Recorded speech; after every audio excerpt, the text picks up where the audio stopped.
Hello friends, ఈరోజు technical అనాలిసిస్లో మెయిన్గా face అయ్యే ప్రాబ్లమ్స్ని, ఆ ప్రాబ్లమ్స్ని ఎలా ఎదుర్కోవాలనే వాటి గురించి ఈజీగా డిస్కస్ చేసుకుందాము.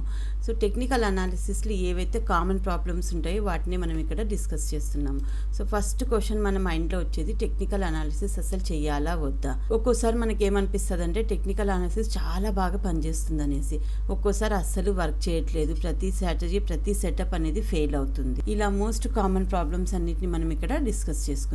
సో ఫస్ట్ టెక్నికల్ అనాలిసిస్ అంటేనే మనకు ఫస్ట్ గుర్తొచ్చేది చార్ట్ ప్యాటర్న్స్ లేదా క్యాండిల్ స్టిక్ ప్యాటర్న్స్. సో మనము ఈ చార్ట్ ప్యాటర్న్స్ని టెక్నికల్ అనాలిసిస్ వీడియోస్ చూసి లేదా బుక్స్ చూసి మనం నేర్చుకుంటాము. ఆల్మోస్ట్ 100 లేదా 50 చార్ట్ ప్యాటర్న్స్ అనేవి ఉంటాయి. సో వాటన్నిటిని నేర్చుకొని వాటిలో ఎంట్రీ పాయింట్ ఎక్కడ, ఎగ్జిట్ పాయింట్ ఎక్కడ అనే విషయాన్ని పాయింట్స్ నోట్ డౌన్ చేసుకొని ఏదైనా మన డెస్క్టాప్ పైన లేదా మన ఇంట్లో ఒక గోడ పైన అతికించుకొని వాటిని ఇంప్లిమెంట్ చేయడానికి ట్రై చేస్తాము. ఎప్పుడైతే టెక్నికల్ అనాలిసిస్ చేసి లైవ్ మార్కెట్లో చేస్తామో స్టార్టింగ్ పాయింట్లో మనకి ప్యాటర్న్స్ని ఐడెంటిఫై చేయడం ఒక్కోసారి డిఫికల్ట్ అవుతుంది. ఒకవేళ మనం ప్యాటర్న్స్ని ఐడెంటిఫై చేసినా కూడా మనం ఎంట్రీ తీసుకునే లోపల కంప్లీట్ మూవ్ అనేది మిస్ అయిపోతుంది. ఇంకో మెయిన్ ప్రాబ్లం ఏమవుతుందంటే ఒక్కోసారి మనకి సేమ్ ప్యాటర్న్ వివిధ రకాలుగా కనిపిస్తుంది. ఒక్కోసారి డబ్ల్యూ ప్యాటర్న్ కనిపిస్తుంది, అదే ప్యాటర్న్ పోల్ అండ్ ఫ్లాగ్గా కూడా కనిపిస్తుంది. ఇంకోసారి మనకి ట్రయాంగిల్ ప్యాటర్న్ లాగా కూడా కనిపిస్తుంది.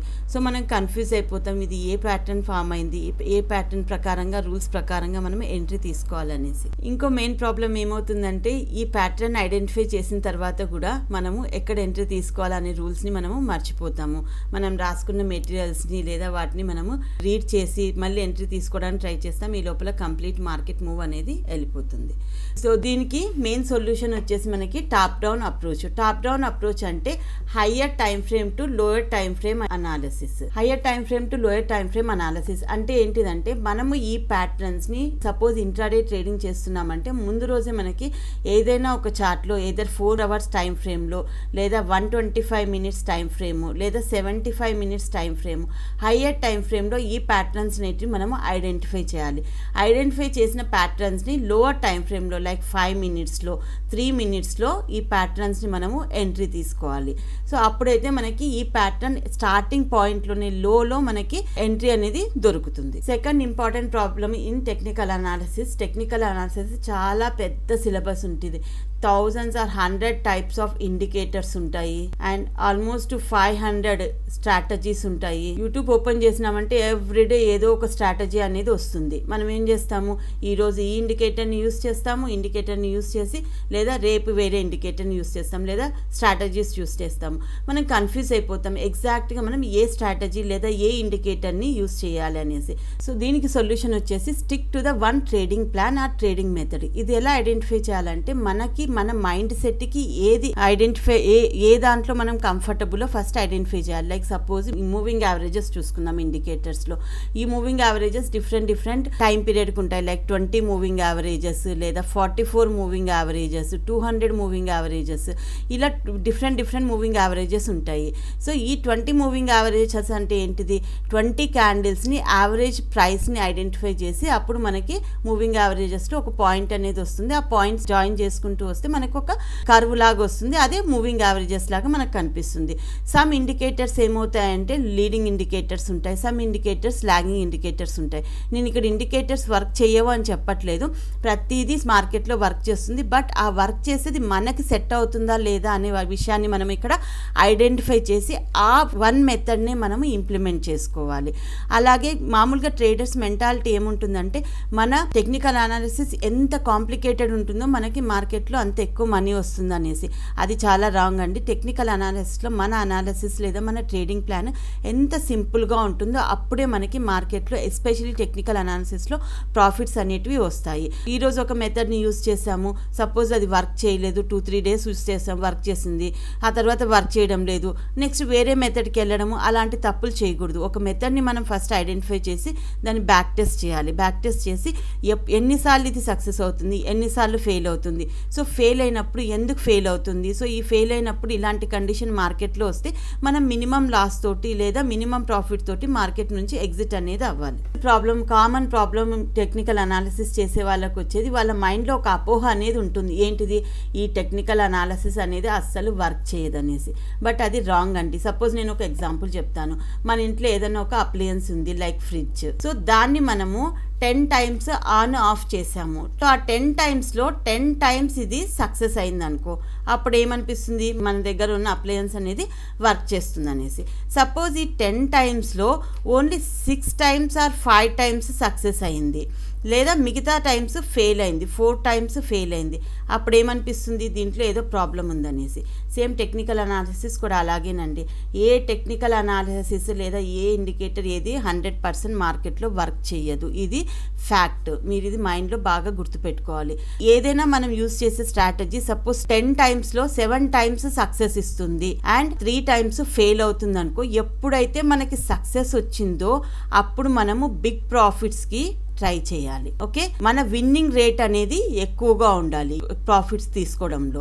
అండ్ ఎప్పుడైతే ఫెయిల్ అవుతుందో అక్కడ మన లాస్ అనేది చాలా తక్కువ, మినిమం లాస్ తోటి మనము ఎగ్జిట్ అవ్వడానికి ట్రై చేయాలి. ఇలాంటి చిన్న చిన్న థింగ్సే మనకి టెక్నికల్ అనాలిసిస్ లేదా మార్కెట్లో వర్క్ చేస్తాయి.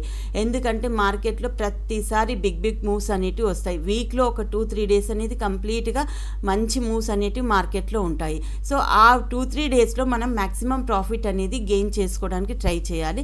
మిగతా 1 or 2 డేస్లో మనం లాస్ తోటి లేదా మినిమం లాస్ తోటి ఎగ్జిట్ అవ్వడానికి ట్రై చేయాలి. అప్పుడే మనకి టెక్నికల్ అనాలిసిస్ అనేది వస్తుంది. అండ్ మన అనాలిసిస్ని ఎంత సింపుల్గా షార్ట్గా ఉంచుకుంటే మనం ఈజీగా మార్కెట్లో సక్సెస్ అవుతాం. ఫైనల్ కంక్లూజన్లో ఈ టెక్నికల్ అనాలిసిస్ అనేది గుడ్డా బ్యాడా, అసలు మనం టెక్నికల్ అనాలిసిస్ చేయాలా లేదా, మొత్తం మార్కెట్లో ఏదైనా ఒక ఇండికేటర్ ఏదైనా ఒక టెక్నిక్ ట్రాన్స్పరెంట్తో వర్క్ చేస్తుంది అంటే అది టెక్నికల్ అనాలిసిస్ అండి. సేమ్ చార్ట్ మనకి నేను ఎలా చూడగలను, మీరు అలాగే చూడగలను. ఇండియాలో లేదా అదర్ కంట్రీలో ఏ కార్నర్లో ఉన్న వాళ్ళు కూడా సేమ్ చార్ట్ని ఐడెంటిఫై చేయగలరు. సో ఫైనల్ కంక్లూజన్ వచ్చేసి అసలు టెక్నికల్ అనాలిసిస్ గుడ్డా బ్యాడా, అసలు చేయాలా వద్దా అంటే టెక్నికల్ అనాలిసిస్ ఒక్కటే మనకి మార్కెట్లో ఉన్న ట్రాన్స్పరెన్సీని చూపిస్తుంది అనమాట. ఎందుకంటే టెక్నికల్ అనాలిసిస్లో మెయిన్గా మనము ప్రైస్ యొక్క మూమెంట్ని అనాలిసిస్ చేస్తాము. ప్రైస్ యొక్క కదలికని మనం ఇక్కడ స్టడీ చేసి దాని ప్రకారం ఎంట్రీస్ అనేది తీసుకుంటాము. ఈ ప్రైస్ అనేది ఈ ప్రపంచంలో ఎవరికైనా కూడా సేమే కనిపిస్తుంది. ఏదర్ ఈరోజు నిఫ్టీకి ఎంత వాల్యూ ఉంటుందో మనం ఇండియాలో చూస్తున్నాము, ఏదర్ అదర్ కంట్రీ వాళ్ళకు కూడా నిఫ్టీకి క్లోజింగ్ ప్రైస్ సేమే కనిపిస్తుంది, వాళ్ళకి డిఫరెంట్గా అయితే కనిపించదు. సో ముందుగానే మనకి ఇండికేషన్ అనేది ఇస్తుంది. సపోజ్ ఎవరైనా ఎక్స్పర్ట్స్ ఒక కంపెనీలో పనిచేస్తున్నారు, లైక్ ఎస్బీఐలో పనిచేస్తున్నారు. సో ఇన్సైడ్ మ్యాటర్ వాళ్ళకి తెలిసింటాయి అనమాట, వాటి ఫండమెంటల్స్ ఏంటి. సపోజ్ ఈ క్వార్టర్లీ రిజల్ట్స్ బాగా రాబోతున్నాయి అనుకో, షేర్ ప్రైస్ ఇంక్రీజ్ అవుతుంది వాళ్ళకి ముందే తెలుస్తుంది. అక్కడ ట్రాన్స్పరెన్సీ ఉండదు, ఓన్లీ ఇన్సైడర్స్కి మాత్రమే తెలుస్తుంది. బట్ ఎవరైతే టెక్నికల్ అనాలిసిస్ చేస్తారో వాళ్ళు ప్రైస్ ప్రకారం చూస్తారు కాబట్టి వాళ్ళకి ఇక్కడ ట్రాన్స్పరెన్సీ అనేది తెలుస్తుంది. ప్రైస్ని బట్టి మనకి ఈ చార్ట్లో సపోర్ట్ ఫామ్ అవుతుందా లేదా రెసిస్టెన్స్ ఫామ్ అవుతుందా, రైజ్ అవుతుందా, ఫాల్ అవుతుందా అనే విషయాన్ని ఈజీగా ఐడెంటిఫై చేయగలదు.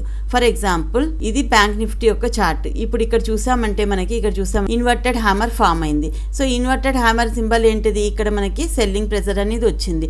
బట్ ఈ లొకేషన్ కరెక్టా కాదా, ఇక్కడ చూసారంటే మనకి ఇక్కడ ఒక buying candle dragon fly doji అనేది ఫామ్ అయింది. అలాగే ఇక్కడ ఒక ఎంగల్ఫింగ్ ప్యాటర్న్ అనేది, సో ఇక్కడ బయ్యింగ్ ప్రెజర్ అనేది ఉంది. ఇక్కడ ఈ మూవ్ స్టార్ట్ అవ్వడానికి ముందరే మనకి ఇక్కడ ఐడెంటిఫై చేయగలిగాము డైలీ ప్యాటర్న్స్లో బయ్యింగ్ ప్రెజర్ ఉంది ఇక్కడ. సో దీనిపైన మనకి బయ్యింగ్ అనేది స్టార్ట్ అవుతుంది. సో ఎవరైనా స్వింగ్కి ఇక్కడ వేసుకోవచ్చు. స్మాల్ ఎస్ఎల్ ఇక్కడ పెట్టుకున్నా అంటే ఇక్కడ చూడండి 1 వీక్లోనే ఎంత మంచి మూవ్ అనేది క్యాచ్ అయింది. అలాగే సపోజ్ ఈ ప్యాటర్న్స్ మనకి ఎయిదర్ సపోర్ట్స్ దగ్గర లేదా రెసిస్టెన్స్ దగ్గర ఫామ్ అయినాయనుకో ఇంకా డబల్ కన్ఫర్మేషన్ అనేది వస్తుంది. సేమ్ ఇదే చార్ట్ని నేను ఇక్కడ ఇండికేటర్స్ అనేవి యాడ్ చేసి పెట్టాను. ఇక్కడ చూసారంటే ఇక్కడ చూడండి పివోట్ దగ్గర మనకి ఇక్కడ ఎంగల్ఫింగ్ అనేది ఆల్మోస్ట్ 3/4 ఎంగల్ఫింగ్ అనేది ఫామ్ అయింది. సో పివోట్ అనేది ఒక సపోర్ట్ లాగా పనిచేస్తుంది. సో ఇది డైలీ చార్ట్ బ్యాంక్ నిఫ్టీలో. సో డైలీలో మనం చూడాలి స్వింగ్ ట్రేడింగ్ చేసేటప్పుడు. సో ఇక్కడ మనం ఎంట్రీ తీసుకున్నామంటే ఈ మూవ్ని క్యాచ్ చేయొచ్చు. సో టెక్నికల్ అనాలిసిస్లో మనకి ముందే ఇండికేషన్ అనేది ఇచ్చింది ఇక్కడ మూమెంట్ రాబోతుంది అనేసి. సేమ్ అలాగే ఇక్కడ చూసారంటే R2 రెసిస్టెన్స్ దగ్గర మనకి ఇక్కడ ఇన్వర్టెడ్ హ్యామర్ ఫామ్ అనేది. సో ఈ డేలో సెల్లింగ్ వస్తుంది అని మనం ఆల్రెడీ 1 డే బిఫోరే ప్రిడిక్ట్ చేసాము. సో ఇక్కడ నుంచి సెల్ ఆఫ్ అనేది వస్తుంది అనేసి. సో ఈ డే ఓపెన్ చేసి దాంట్లో 5 మినిట్స్లో లేదా హయ్యర్ టైం ఫ్రేమ్ 4 అవర్స్లో లేదా 125 మినిట్స్లో ఏదైనా ఒక రివర్సల్ లొకేషన్ ఐడెంటిఫై చేసామంటే అక్కడ నుంచి సెల్లింగ్ అనేది జరిగింది. సో టెక్నికల్ అనాలిసిస్ ఒక్కటి మనకి వితౌట్ ఎనీ హిడెన్ అంటే ఏది దాచిపెట్టకుండా ట్రాన్స్పరెంట్గా మనకి ముందే ప్రైస్ యొక్క కదలికని చెప్తుంది. సో దీన్ని బట్టి మీరు డిసైడ్ చేసుకోండి టెక్నికల్ అనాలిసిస్లో మీరు ఎటువంటి మీ ప్రాబ్లమ్స్ ఫేస్ చేస్తున్నారు, వాటిని ఎలా రెక్టిఫై చేయాలి, వాటికి కావాల్సిన సొల్యూషన్స్ ఏంటివి అని ఐడెంటిఫై చేయండి. ఇలాంటి మరెన్నో వీడియోస్ కోసం ఈ ఛానల్ని సబ్స్క్రైబ్ చేసుకోండి. Thank you.